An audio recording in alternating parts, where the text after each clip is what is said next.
Hello everyone, welcome to my YouTube channel where we talk all about farming, specifically livestock farming in Zimbabwe. Today I would like to talk about one of the most underrated and also profitable agribusiness opportunity in Zimbabwe, turkey farming.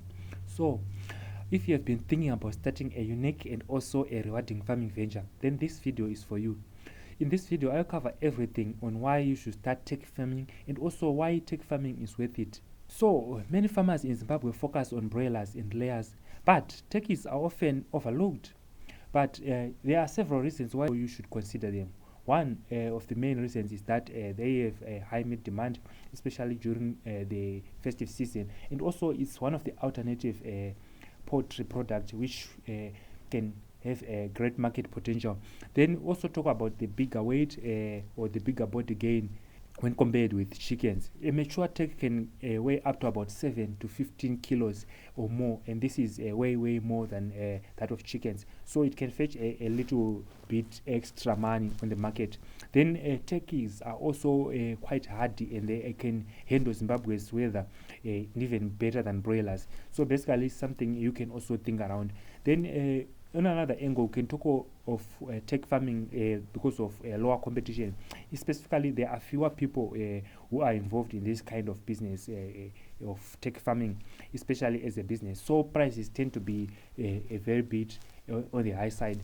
So it's something you can think around. So basically, when you raise a turkey and sell, it can sell to around maybe 25 to 50 US dollars per turkey, depending on weight and also depending on the market. Markets vary, and is something you have also to think about. So I think one of the most common questions is, are turkeys raised for meat or eggs? So let's clear up this common question before we go any further. So basically, you have to understand that turkeys are mainly raised for meat. Yes, they do lay eggs, but here's why egg production is not so common. A turkey hen can lay about 80 to 100 eggs per year. When compared to the layer chickens, they can lay up to about 300 plus eggs. So basically, the turkeys take longer to mature sexually, also around 20 to 30 weeks, and this means they have quite low production of eggs when compared to the chickens. But the advantage is that turkeys' eggs are bigger and also are quite expensive on the market, but there is less market and also less demand for these types of eggs. So basically, while you can eat or sell turkey eggs, the real profit is in the meat, so that's where most farmers focus on. So let's start with the basics. Where do you get the turkey chicks? The turkey chicks are commonly referred to as poults. You need a healthy day-old poults or turkey chicks.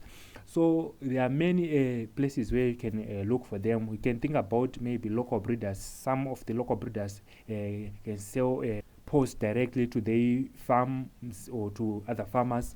So you can also think around purchasing from local breeders. Then also other established farmers who are involved in this kind of business or who raise turkeys. So basically you have to buy from reputable suppliers. And also another key trick is you have to ask maybe about the breed, and mainly when we talk about the breed of turkeys, we can talk about the broad-breasted white, which is one of the best for meat and also one of the most common. And also it's very important that you don't mix turkeys with chickens, especially when you are doing it under commercial production, so that you reduce the risk of transferring diseases from turkeys to chickens and also from chickens to turkeys.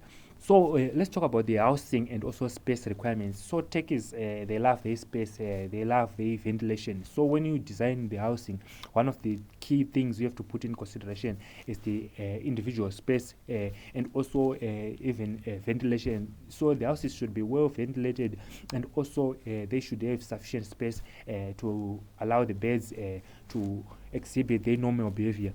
But one of the things you have to put in consideration when you are designing a house is when you set up the brooder setup, especially for the first 6 weeks of the pods, is that you have to provide warmth with heat lamps or charcoal burners. Then for the grower space, for those which have moved from the brooder, they specifically have to be provided with the extra space which they require to move around and also to explore the environment. And each bed will require more space as it continues to grow. Then you also should use a clean bedding such as wood shavings, which is very important to maintain high levels of hygiene. Then also install perches or some crosses or some places where the birds can rest and also exhibit their normal behavior and roost. So also make sure that the house is dry and well ventilated and also is even predator proof. And also it's very important that you put into consideration the feeding strategies, which is one of the most important area. Feeding makes or breaks your profit in livestock ventures. So basically turkeys grow very fast and they also need a diet rich in all nutrients. So when you think of the diets or the feeding strategies, you can talk about the starter feed from 0 to about 6 weeks, which is usually a high protein diet with a protein concentration of around 28%. So when you talk of the starter feed, we are looking at the feed with a protein of around 28%. Then we look at the next phase from 6 to 12 weeks, which is the grower feed. When we talk of the grower feed, we are talking of the feed with the protein value of around 22 to 24%. Then you can also talk of the finisher feed, which is used from 12 weeks onwards up to about to slaughter. So basically you can talk about 18 to 20% protein. So basically you can buy feed from national foods and even agri-foods as well as other feed distribution companies. You can also even mix your own feed if you are using a maize meal, soya meal, sunflower cake and other premixes, especially if you have knowledge and also you know how to do it. You also have to add grit, which is important for improving the digestion of in the birds, and also provide clean water daily and offer greens as well as some of the kitchen waste for variety. Some greens will be very important to ensure that the birds spend their time exploring. Now the other key thing is that disease control is very essential when we talk of turkeys production. So you have to understand that turkeys are strong birds, but there are still a few threats of diseases you need to watch out for. For example, we can talk of coccidiosis, which is one of the most common and also prevalent disease. However, to prevent this disease, the best thing you can do is to maintain high levels of hygiene, and it's very important that you prevent the moisture accumulation in the housing, and the usage of medicated feeds is one of the most common prevention methods. Then you can also talk of diseases such as blackhead disease, which is one of the deadly diseases in turkeys. It is often spread by mixing turkeys with chickens. One of the strategies you have to do to prevent this is to prevent mixing the turkeys with chickens. Then you can also talk of other diseases such as fowl cholera and even Newcastle. For this kind of disease, you have to vaccinate if needed, and also especially in crowded areas or where you have very high stocking density. So it's very important that you monitor from time to time and also see how you can make some improvements. The basic tips is that you have to keep the house clean and dry all the time, which is very essential to minimize the availability of diseases. Then also you have to use foot bath and also limit visitors. This is very essential because sometimes visitors can come and carry disease causing organisms, which can result in disease outbreaks on your farm. Minimize visitors and also deworm from time periods such as maybe after every 3 months or even after every month, depending on your schedule on the farm. Then you can also think about using boosters, natural boosters, or even feed additives is something which is also gaining popularity over the years. Then now let's talk about the market opportunities. Now, when we talk about the market opportunities, that's where the dollar is. That's where the farmers should pay focus on and also pay attention, because that is where the money comes in. You have to understand the seasons when it comes to marketing the turkeys. Basically, the festive season sales are quite on the high side around November to December. You also have to provide and also be prepared to supply during these seasons. It's not a very good strategy to only produce for the festive seasons, but you have to produce consistently over time. At the same time, you have to factor in these times such that you can supply them and maximize during these times of peak demand.